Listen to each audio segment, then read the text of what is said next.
Hello guys, ఈరోజు మనం కమ్మటి పీతల ఇగురు ఎలా వండుకోవాలో చూద్దాం. దానికి మనం ముందుగా స్టవ్ ఆన్ చేసుకొని పీతల ఇగురు వండుకోవడానికి కావాల్సిన బాండి పెట్టుకొని అందులో ఆయిల్ వేసి ఉల్లిపాయలు, పచ్చిమిర్చి, కరివేపాకు వేసుకొని మ్యారినేట్ చేసిన పీతలను వేసుకోవాలి. మ్యారినేట్ చేసేందుకు మసాలా పేస్ట్ ఏమేమి వేసామంటే ఇందులో అల్లం, వెల్లుల్లిపాయలు, ధనియాలు, గసగసాలు, యాలకులు, లవంగాలు, దాల్చిన చెక్క, అలాగే టమాటా, మిరియాలు కూడా వేసి పేస్ట్ చేసుకున్నాం. ఈ పీతల్లోనే మేము ఆ మసాలా పేస్ట్ని ఉప్పు, కారం, నూనె వేసి మ్యారినేట్ చేసుకొని ఈ విధంగా వేగిన ఉల్లిపాయల్లో వేసుకొని అందులో కొంచెం నీళ్ళు వేసి ఉడికాక కొత్తిమీర వేసి దించాం. చూసారా ఎంత బాగుందో ఈ పీతల ఇగురు అనేది.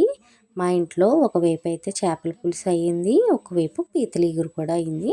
నాకు చాలా ఇష్టమని మా అమ్మగారు చేశారు. ఇదిగోండి చేపల పులుసు, అదే విధంగా పీతల ఇగురు. ఈరోజు మా ఇంట్లో పండగ. ఎంత బాగుందో. మా అమ్మగారు వంట చాలా బాగా చేస్తారు. వెజ్ అయినా నాన్ వెజ్ అయినా చాలా బాగుంటుంది మా అమ్మగారు చేసిన వంట.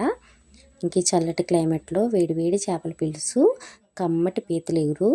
ఓకే ఫ్రెండ్స్, నెక్స్ట్ వీడియోలో కలుద్దాం.